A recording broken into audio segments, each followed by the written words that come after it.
चलिए hello students, good morning.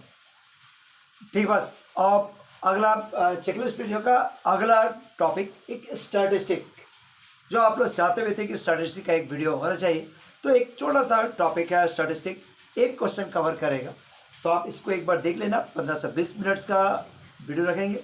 अब उसको सीरियसली देखते हुए चलें। तो और हम लोग इसका एक टॉपिक देखें statistic.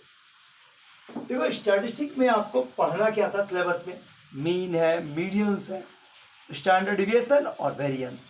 Mean, medians, standard deviation और वेरिएंस। लेकिन अड़ेगा सिंपल जो ऑब्जेक्टिव लेवल में आपका बहुत ज़्यादा रोल जा नहीं सकता है, लंबा लंबा कैलकुलेशन देगा नहीं। इसलिए मेनली जो टॉपिक्स है वो केवल डिस्क्रीट सेट पर सेट है। ऐसे पढ़ाने के दौरान हम आपको पढ़ाए हैं डिस्क्रीट सेट का, फ्रीक्वेंसी डिस्ट्रीब्यूशन का, फ्रीक्वेंसी एरे का। लेकिन अभी मेनली डिस्क्रीट सेट पर आप क्वेश्चन बनाएं। तो हम कुछ कंसेप्ट को याद दिलाते हुए चलें। सबसे पहले आप जैसे डिस्क्रीट सेट इसको कहते हैं डिस्क्रीट सेट।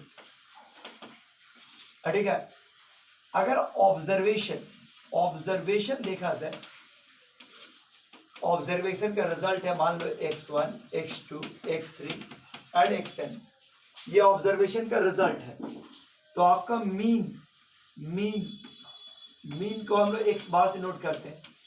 x बार बराबर क्या होता है? x1 प्लस x2 से xn और डिवाइड बाई n, यही आपका मीन था।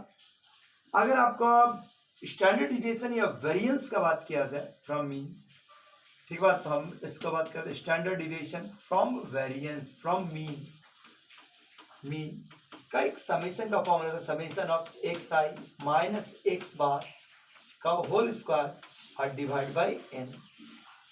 यही था आपका standard deviation from mean, xi minus x bar divide by n। अरे के बस इसी को अगर कोई ब्रेक करके चाहे तो ऐसा आता है समेशन ऑफ एक्स आई का square, summation of x i का square minus n into x bar का होल स्क्वायर और divide by n root under. इसको ब्रेक करने से ऐसा आता है, देख लो बढ़िया से, इसको याद कर लेना, बहुत काम का, ऑब्जेक्टिव के लिए बहुत इंपॉर्टेंट। आप इसको जरूर ध्यान से देख लो। डाटा दिया रहेगा, वैल्यू निकाल लो, डाटा दिया रहेगा, वैल्यू निकाल लो। मीन्स और वेरिएंस कोई बहुत बड़ा चीज नहीं है। वेरिएंस तुम्हारे पास क्या होता है? Standard deviation divide by standard deviation का होल स्क्वायर, यही है वेरिएंस। ठीक है, वेरिएंस हमारे पास क्या? स्टैंडर्ड डिविएशन का होल स्क्वायर, ये वेरिएंस। ठीक है, इतना वर्ड आपको फॉर्मूला के रूप में पहले मिलेगी। अब आप कुछ क्वेश्चन से दिखाते हैं। जैसे अगर मान लो एक पहला क्वेश्चन आपका रहा, क्वेश्चन ये आता है find mean of first n natural number. पहले n नेचुरल नंबर का मीन निकालिए। n नेचुरल नंबर, तो तुम देखो मीन बराबर क्या है? तो 1 प्लस 2 प्लस 3 प्लस से लेकर n और डिवाइड बाई n, इतना मीन का है।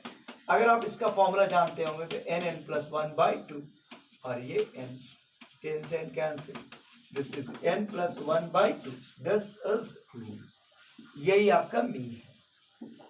अगर आपसे स्टैंडर्ड डिविएशन पूछ दे इसी क्वेश्चन में तो क्या होगा? समेशन ऑफ एक्स आई का स्क्वायर, मतलब 1 स्क्वायर 2 स्क्वायर से लेकर n स्क्वायर तक, n इंटू एक्स बार x1 प्लस 2 प्लस 3 से लेकर n और डिवाइड बाई n का होल स्क्वायर और ये n, यही है फॉर्मूला में।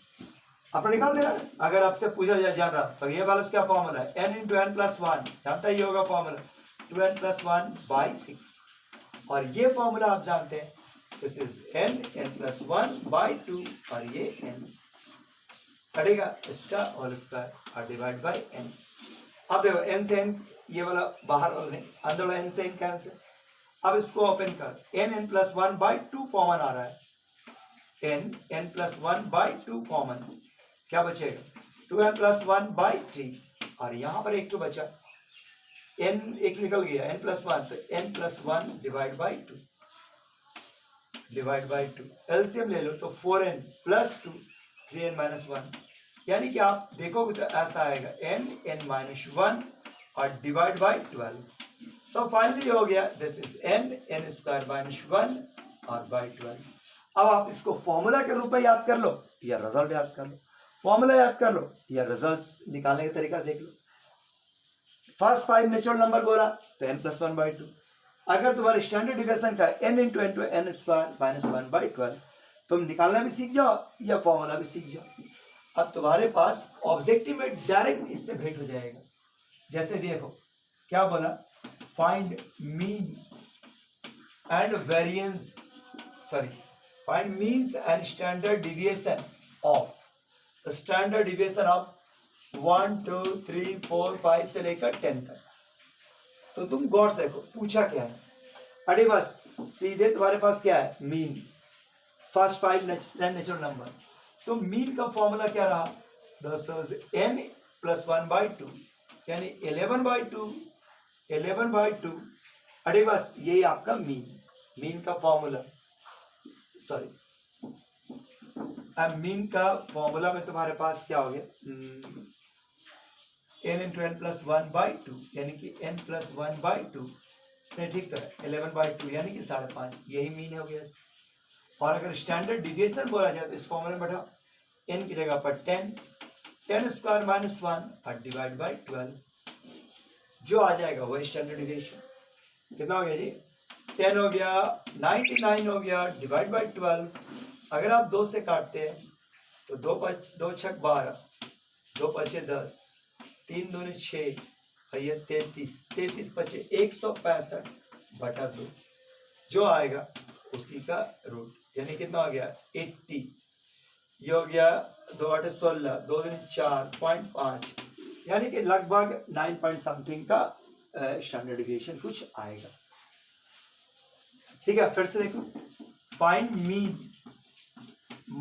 मीन, लो स्टैंडर्ड डिविएशन, वेरिएंस बिठा देते हैं, वेरिएंस ऑफ 1 2 3 4 5 यानी कि पहला 5 नेचुरल नंबर।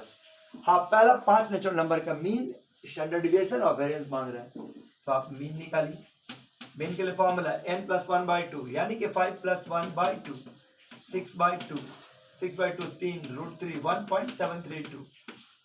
अगर आपसे कहा जाए स्टैंडर्ड डिविएशन, तो स्टैंडर्ड डिविएशन का फॉर्मूला है 5 का स्क्वायर -1 डिवाइड बाय 12। 5 का स्क्वायर 25 में से 1 गया 24, 24 से 12 डिवाइड कर 10 √10 लगभग 3.12 या 18 के आसपास। स्टैंडर्ड डिविएशन, वेरिएंस बात कर देगा तो स्टैंडर्ड डिविएशन का होल स्क्वायर, √10 का होल स्क्वायर यानी कि 10। यही आपका मीन्स, वेरिएंस और स्टैंडर्ड डिविएशन है, सीधा सीधा फॉर्मूला है।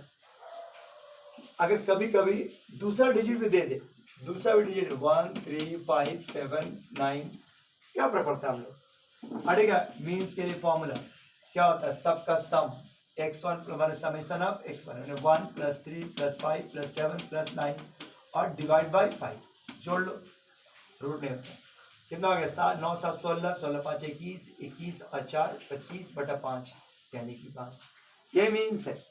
अगर आपसे कहा जाए स्टैंडर्ड डिविएशन का, तो स्टैंडर्ड डिविएशन का फॉर्मूला 1² + 3² + 5² + 7² + 9² और minus n into mean, n हो गया इतना, मीन यानी 5 का स्क्वायर डिवाइड बाय 5, यही फॉर्मूला था, फॉर्मूला ही था, सबको सम का स्क्वायर का सम माइनस n गुना मीन का स्क्वायर। ठीक है, अब सॉल्व कर दो, कितना हो जाएगा ये 1² 9² 10, 10 + 5 35, 35 + 49 + 81, अरे बस 8 5 13 130, 165 माइनस 125/5, 125 40/5 8 √8, यही स्टैंडर्ड डिविएशन है। वेरिएंस बोलेंगे तो केवल 8। तो आप फॉर्मूला बढ़ाइए, सीधे सीधे निकल जाएगा, फॉर्मूला बढ़ाइए सीधे सीधे निकल रहा है, कोई तरह का प्रॉब्लम नहीं, सीधे सीधे रिजल्ट है। ये मीन और वेरिएंस दिया हुआ है, आप डाटा निकाल सकते हैं। ठीक है, कोई भी ऐसा क्वेश्चन रहेगा तो मीन्स और वेरिएंस पर निकाल सकते हैं।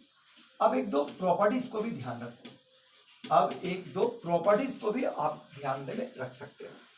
अड़ेगा मीन और वेरिएंस से रिलेटेड अगर एक दो प्रॉपर्टीज को आप जान लो तो और अच्छा रहेगा। अड़ेगा प्रॉपर्टीज क्या था कि अगर मान लो if mean of some observation, mean of कुछ ऑब्जर्वेशन का जो मीन है इज एक्स बार, ये एक्स बार है, and standard deviation is S या sigma, and variance is sigma square. मान लो कुछ ऑब्जर्वेशन एक्स पर, x2, x3, xn, उसका मीन निकाला जाए तो X bar, standard deviation sigma, variance है sigma square. Then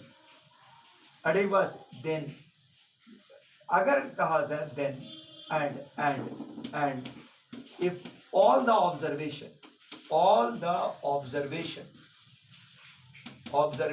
is multiplied by p, अगर उसको p से मल्टीप्लाई कर दिया जाए, if all the observation is multiplied by p, सारा ऑब्जर्वेशन को p से मल्टीप्लाई कर दिया जाए, देन एक बात देन ध्यान रखना, तब न्यू मीन क्या हो जाएगा, न्यू मीन अरे बस सबको अब बात कर रहे हैं तो new mean is equal to 2 into x bar, mean उसका डबल, और न्यू अड़ेगा स्टैंडर्ड डिविएशन बराबर 2 into sigma, standard deviation sigma गुना हो जाएगा न्यू वेरिएंस अरे बस थोड़ा सा ध्यान रखो, p से p इंटू एक्स बार, सॉरी p टाइम्स गुना हो जाएगा अब p square into sigma square, बस इतने ही रूल है। ये नया मीन p गुना हो जाएगा, नया स्टैंडर्ड डिविएशन p गुना हो जाएगा, और न्यू वेरिएंस जो होता है वो p स्क्वायर गुना हो जाएगा। बहुत इंपॉर्टेंट प्रॉपर्टीज के रूप में, जैसे बोलेगा कि सारा ऑब्जर्वेशन को 3 से गुना कर दिया जाए, 3 से गुना कर दिया जाए, अब पहले का मीन जितना देगा उसको नया मीन उसका 3 गुना, स्टैंडर्ड डिविएशन 3 गुना, वेरिएंस 9 गुना, मीन्स 3 गुना, स्टैंडर्ड डिविएशन 3 गुना, वेरिएंस 9 गुना। इसी तरह से एक और देखो सेकंड प्रॉपर्टीज, ये सब कुछ है। अगर if all the observation is added by p, अगर सभी में p जोड़ दिया जाए, सब में 3 जोड़ दिया जाए, 2 जोड़ दिया जाए, 5 जोड़ दिया जाए, तो न्यू मीन वो पहले से p ज्यादा, अरे बस, लेकिन स्टैंडर्ड डिविएशन में कोई चेंज नहीं, न्यू वेरिएंस में भी कोई चेंज नहीं।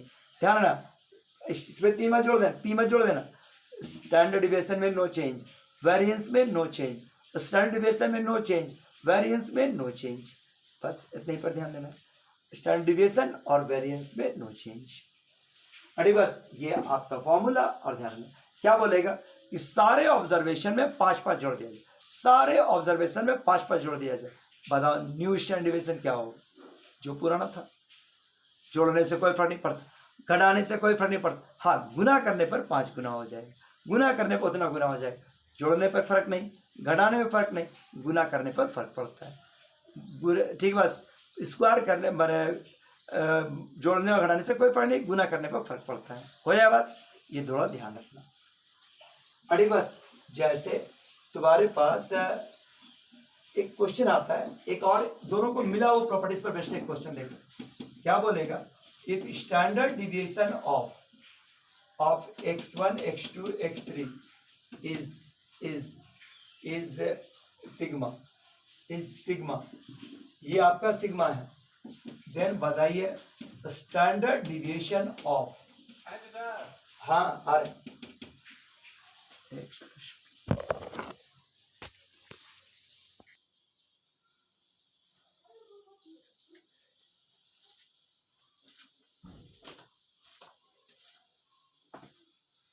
चलो देख लेते हम लोग। स्टैंडर्ड डिविएशन दिया हुआ है sigma, standard deviation of ax plus B, अगर ax प्लस बी का स्टैंडर्ड डिविएशन मांग रहा है, standard deviation of ax plus B, तो देखो क्या रिजल्ट है, सीधे क्या होना चाहिए।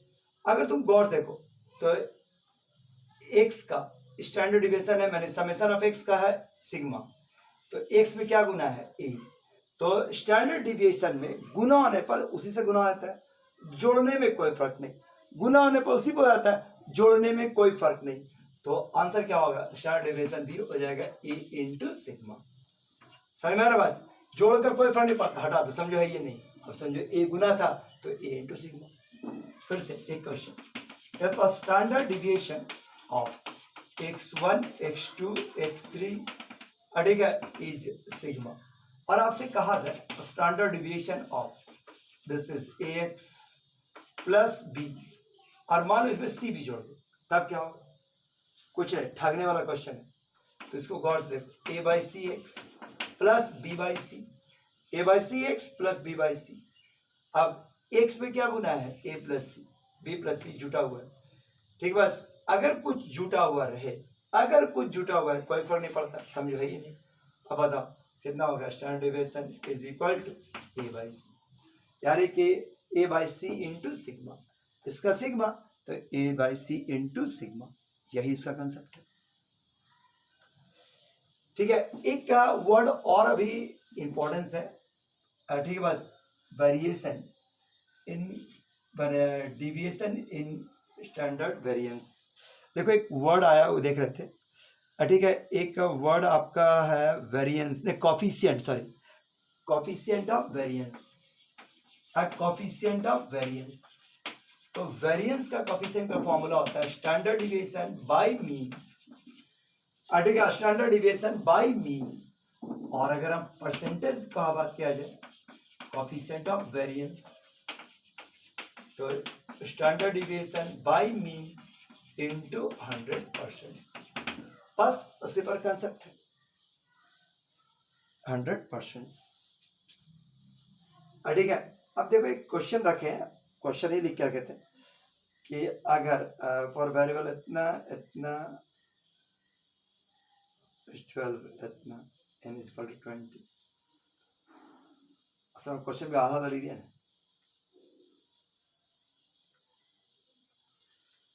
इफ कोएफिशिएंट ऑफ वेरिएंस, जैसे एक क्वेश्चन है 1 2 3 4 5 5, इसका कहा कोएफिशिएंट ऑफ वेरिएंस निकाल, find coefficient of variance, coefficient of variance. तो प्रोसेस क्या है कि पहले मीन निकाल दो, 1 प्लस 2 प्लस 3 प्लस 4 प्लस 5 और डिवाइड बाय 5, रिजल्ट इज 3। ये बात ठीक है, स्टैंडर्ड डिविएशन निकालो, स्टैंडर्ड डिविएशन के लिए फॉर्मूला सीधे बोला, फॉर्मूला भी बढ़ा सकता है, n into N square minus 1, यानी 5 स्क्वायर माइनस 1 डिवाइड बाई 12, कितना हो गया 12 5 10 यानी कि √10। अब अगर हम बोले तो coefficient of variance, coefficient of variance का फॉर्मूला होता है standard deviation divide by mean into 100%, percentage अगर इतने बोले इतना ही हो जाएगा 10/3, इसका लगभग 3.18 और ये हो गया 3, सो 1.06, ये आपका कोएफिशिएंट ऑफ वेरिएंस का बात कर सकते हैं। परसेंटेज बोलोगे तो तुम्हारे पास कितना हो गया, अरे बात कोएफिशिएंट्स ऑफ वेरिएंस का बात किए √10/3, अरे स्टैंडर्ड डिविएशन वेरिएंस इनटू इतना, सो परसेंटेज आप इसको परसेंटेज के रूप में निकाल सकते हैं। ठीक है, यही आपका कोएफिशिएंट ऑफ वेरिएंस है। लो इतना टॉपिक आप रिवाइज कर लेना, आपका स्टैटिस्टिक हो जाएगा। ठीक है, थैंक यू।